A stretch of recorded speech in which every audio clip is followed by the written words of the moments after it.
नमस्कार साथियों, स्वागत है आप सभी का हमारे YouTube चैनल पर। आप देख रहे हैं knowledge up to date channel.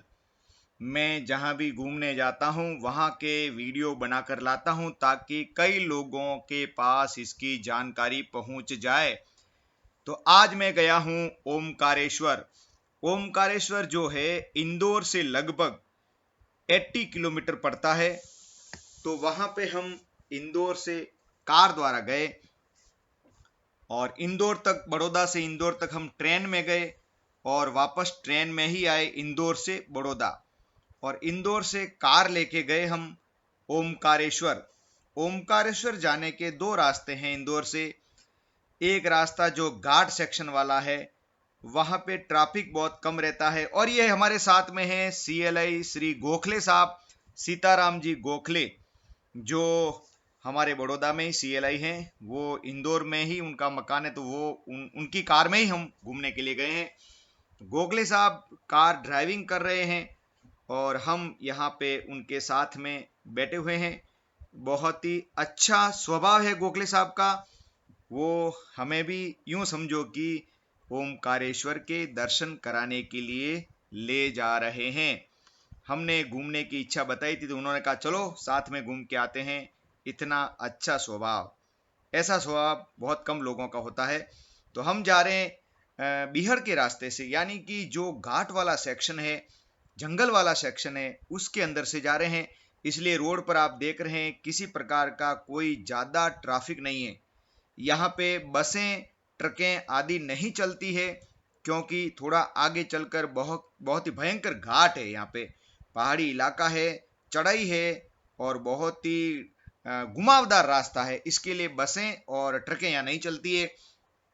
Two wheeler चलते हैं या फिर कार इत्यादि, टैक्सी वगैरह चलती है। वो लोग ही यहाँ पर जाते हैं। जो जानकार होते हैं वही लोग यहाँ पे ड्राइविंग कर सकते हैं। तो 12 मार्च 2023 का दिन है, रविवार का दिन है और हम जा रहे हैं ओमकारेश्वर ज्योतिर्लिंग के दर्शन करने। वहाँ पे जैसा कि नर्मदा मैया है, वहाँ पे डैम बना हुआ भी है और शुद्ध शीतल जल है। वहाँ जाएंगे, दर्शन करेंगे। बहुत ही आनंद आता है जब आप प्राकृतिक सौंदर्य को देखते हैं। यहाँ पे अभी ये जंगल है लेकिन पेड़ सभी सूखे हुए नजर आ रहे हैं, क्योंकि अभी मार्च का महीना है और मार्च के महीने में गर्मी लगभग चालू हो जाती है, इसलिए पेड़ सभी सूख जाते हैं। छोटी छोटी घास जो बरसात के समय में हरियाली होती है वो अभी देखने को नहीं मिलती है। यहाँ का सौंदर्य का अगर नज़ारा देखना है और असली आनंद उठाना है तो बरसात के सीजन में आना चाहिए। ये गोखले साहब ड्राइविंग कर रहे हैं और हम बैठे हुए हैं, जा रहे हैं ओमकारेश्वर के दर्शन करने के लिए। ये देखिए, यहाँ पे अभी एक माता जी का मंदिर निर्माणाधीन है और ये कितना भयंकर घाट है। इसके बाई साइड में बहुत ही नीचे खाई है और खाई के पहाड़ के किनारे किनारे रास्ते को बनाया गया है।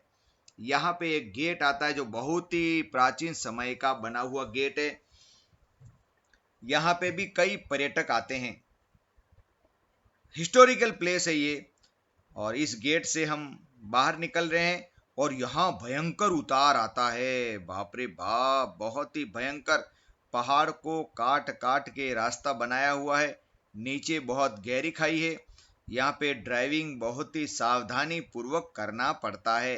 और रात के समय यहाँ किसी प्रकार के कोई व्हीकल नहीं चलते हैं, क्योंकि बहुत ही जंगली और घाट वाला सेक्शन है। दूर दूर तक करीब 10 किलोमीटर के आसपास ऐसा रास्ता है, बहुत ही खतरनाक रास्ता। इसलिए रात को यहाँ पे कोई लोग नहीं आते हैं, इसलिए रात को इस रास्ते से नहीं जाना चाहिए। अरे भाई, दिन में भी देखो, कोई दिख रहा है क्या? बहुत ही कम लोग इस रास्ते से सफर करते हैं।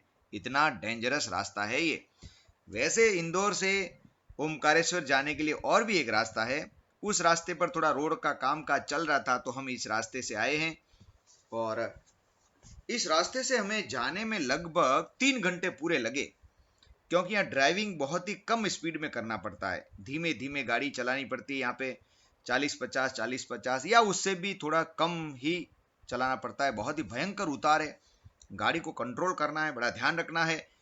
बाई साइड में भयंकर नीचे खाई है, लगभग यूं समझेंगे कि 100 फीट जितनी खाई है या ज्यादा भी हो सकती है, ये तो एक अंदाज है। तो कितना घुमावदार रास्ता है, अरे यहाँ पे बड़ा डेंजर रास्ता है, यानी कि एकदम 90 डिग्री वाला रास्ता। ओ हो, कितना घुमावदार रास्ता है, गाड़ी को कंट्रोल करके चलाना पड़ेगा, नहीं तो सामने से कोई गाड़ी आ जाएगी तो एकदम एक्सीडेंट का भी खतरा बना रहता है।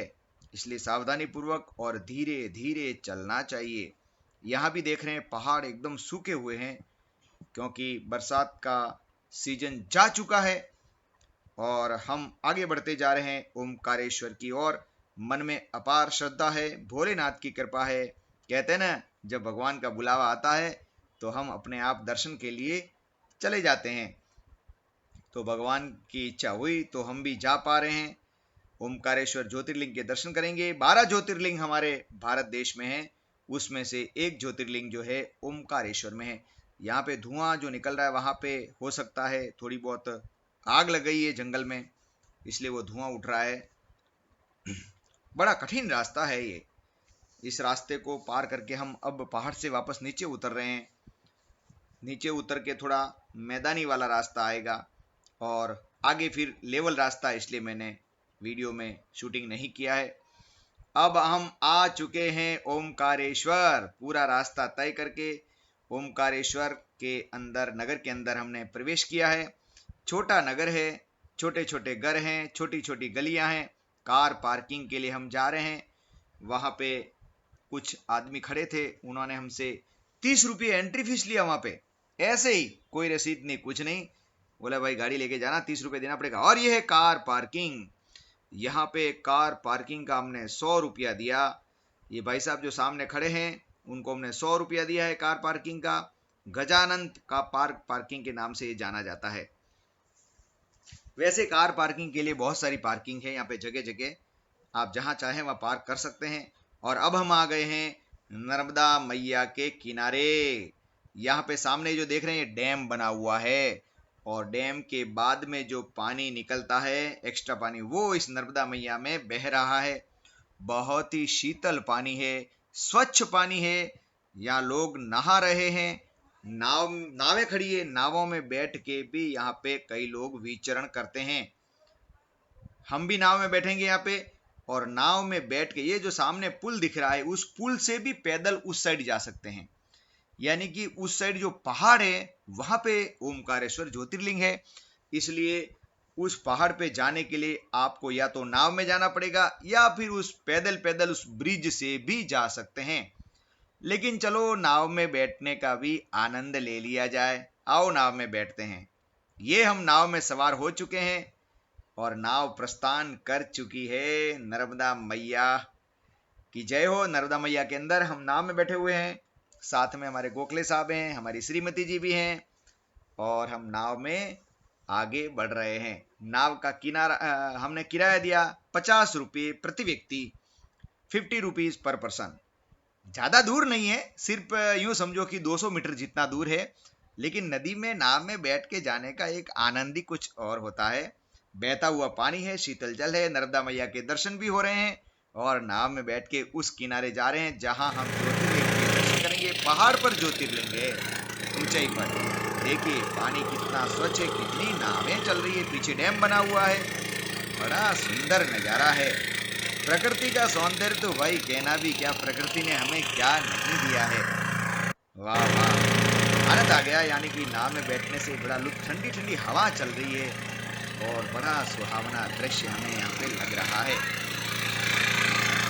गोखले साहब भी खुश हो रहे हैं कि हम साथ में यहाँ पे भोले बाबा के दर्शन करने आए हैं। बड़े भाग्यशाली होते हैं जो लोग भोलेनाथ के दर्शन करने के लिए जा पाते हैं, नहीं तो ऐसे ही जिंदगी निकल जाती है, लेकिन दर्शन करने के लिए नहीं जा पाते। देखिए कितनी फास्ट चल रही है नाव, पानी का बहाव दिख रहा है, सामने बिल्डिंग बनी हुई है पहाड़ पर, उधर ही हम जाने वाले हैं, और भोलेनाथ के दर्शन करने के लिए हम जाएंगे। स्वच्छ वातावरण, कई छोटे छोटे यहाँ पे घर बने हुए। अगर आपको रात को रुकना हो तो यहाँ पे कुछ छोटी मोटी होटलें हैं, धर्मशालाएं भी है। अगर आपको रात को रुक सकते हैं तो बड़ा मजा आएगा यहाँ पे। कहते हैं कि रात को यहाँ पे लाइटिंग वगैरह भी बहुत अच्छी होती है और थोड़ा बाजार में भी घूमने को मिलेगा। छोटी मोटी कोई खरीदारी करना है तो कर सकते हैं। नदी का नज़ारा भी मिलेगा, रात के समय सुंदर सुहावना दृश्य मिलेगा। इसलिए मेरे तो राय यही, मैं तो नहीं रुक पाया, लेकिन जो भी घूमने जाए वहां रात को अवश्य रुकना चाहिए। जब आप रात को रुकेंगे वहां पे तो बड़ा आनंद आएगा। अब हम किनारे पर आ गए। यहाँ से हम नाव से उतर जाएंगे और उतर के पहाड़ पर चढ़ेंगे जहां भोलेनाथ ओमकारेश्वर ज्योतिर्लिंग का दर्शन। ये देखो, रंग पंचमी का दिन है आज इंदौर में और ओमकारेश्वर में लोग यहाँ पे रंग पंचमी मना रहे हैं। अब हम यहाँ से लाइन में लगेंगे, लाइन में लग चुके हैं भोलेनाथ के दर्शन करने के लिए। आज रविवार का दिन है, इसलिए हमको करीब करीब 2 घंटे पूरे लाइन में लगे रहे, तब जाके दर्शन हुए।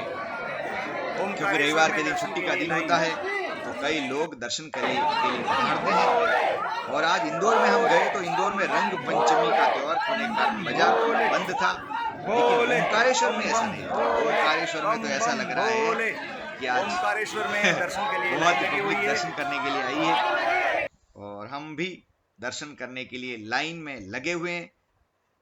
2 घंटे हमने यहाँ पे लाइन में इंतजार किया। कोई धक्का मुक्की तो नहीं होती है, लेकिन भीड़ तो रहती है, क्योंकि हर किसी को चाहत होती है कि हम गजानन गणपति महाराज के दर्शन करेंगे और हर किसी को चाहत होती है कि मैं जल्दी दर्शन कर लूं, जल्दी दर्शन कर लूं। इस प्रकार, लेकिन भोलेनाथ के दर्शन करने कुछ पाना है तो भैया कुछ खोना तो पड़ेगा ही।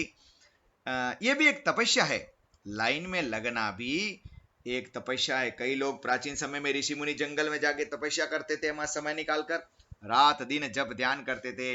तो क्या हम भोलेनाथ के दर्शन के लिए थोड़ी देर खड़े नहीं रह सकते?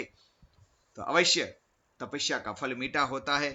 जब आप खड़े रहेंगे तो वो समय आपका भगवान की तपस्या में गिना जाएगा। इसलिए जहां भी मंदिर में दर्शन करने के लिए जाएं तो लाइन में खड़े रहकर ईमानदारी पूर्वक दर्शन करें। ये मुख्य मंदिर में हम आ चुके हैं। ये पहाड़ के ऊपर बना हुआ मुख्य मंदिर है और यहां से अब हम मंदिर के अंदर प्रवेश करेंगे जहां हम ज्योतिर्लिंग के दर्शन करेंगे। यहां से बस अब हम प्रवेश कर चुके हैं अंदर और अंदर हम दर्शन करेंगे। दर्शन करके हम बाहर निकल चुके हैं और यहाँ पे विभिन्न जगह पंडित लोग बैठे हुए हैं। जो किसी को स्पेशल पूजा करवानी होती है, यहाँ पे बैठ के वो अलग अलग पंडित के द्वारा निर्धारित शुल्क देकर अपना पूजा पाठ का कार्यक्रम करवा सकते हैं। ये उसी प्रांगण में वहीं पे है। यहाँ पर बाहर दुकान लगी हुई है या कई दुकानें हैं वहां तो, जहां मालाएं आदि पूजा की सामग्रियां मिलती है। आप जो चाहें आपकी पसंद के अनुसार खरीद सकते हैं। अब हम वापस इस पुल से हम जा रहे हैं पैदल। आते समय नाव में आए थे, ये गोखले साहब हमारे आगे आगे चल रहे हैं। तो आते समय हम नाव में आए थे और जाते समय नर्मदा मैया के ऊपर जो पुल बना हुआ है उस पुल से हम वापस उस ओर जा रहे हैं और उस ओर भी ममलेश्वर भोलेनाथ का दर्शन करेंगे वहां पे। और यहाँ पुल से बहुत ही सुंदर नजारा देखने को मिलता है। अगर आप शाम के समय यहाँ रुकते हैं तो बहुत ही सुंदर लगेगा। यहाँ पे अभी भी बहुत अच्छा लग रहा है। शीतल जल और स्वच्छ जल के दर्शन, नर्मदा मैया के दर्शन। कहते हैं कि गंगा नदी में जो स्नान करने से पुण्य प्राप्त होता है, नर्मदा मैया का दर्शन करने से वो पुण्य प्राप्त होता है। इसलिए ऐसे ज्योतिर्लिंग की जगह जीवन में एक बार हमें अवश्य जाना चाहिए। वो आनंद वहां जाने पर, जैसे आप वीडियो देखेंगे सुनने से भी आपको आनंद आएगा, लेकिन जब वहां जाएंगे तो आनंद दुगुना हो जाएगा। इसलिए आप ओमकारेश्वर एक बार जीवन में अवश्य जाएं और भोलेनाथ के दर्शन करें। अब हम आ गए हैं ममलेश्वर मंदिर पर। यहाँ पे भी भोलेनाथ का एक ज्योतिर्लिंग है, वहां भी हम दर्शन करेंगे। ये बहुत ही प्राचीन मंदिर है। देखिए इमारत कितनी प्राचीन है इसकी। ममलेश्वर और ओमकारेश्वर दोनों आमने सामने हैं, बीच में नर्मदा मैया है। ये रास्ता बना हुआ है और यहाँ पे प्रवेश द्वार, ममलेश्वर ज्योतिर्लिंग मंदिर प्रवेश द्वार लिखा हुआ है। यहाँ से हम अंदर प्रवेश कर रहे हैं। लाइन लगाकर जाना पड़ता है। यहाँ पे थोड़ी भीड़ कम है कई लोग वहां पे ओमकारेश्वर दर्शन करके भूल, मतलब यहाँ की जानकारी नहीं होती है तो यहाँ दर्शन करने के लिए नहीं जा पाते हैं। तो यहाँ पे आप दर्शन अवश्य करें, बहुत ही पुण्य प्राप्त होगा। काफी अच्छी व्यवस्था है यहाँ पे, नाश्ता पानी वगैरह, होटल वगैरह भी यहाँ पे बहुत सारी है नदी के किनारे।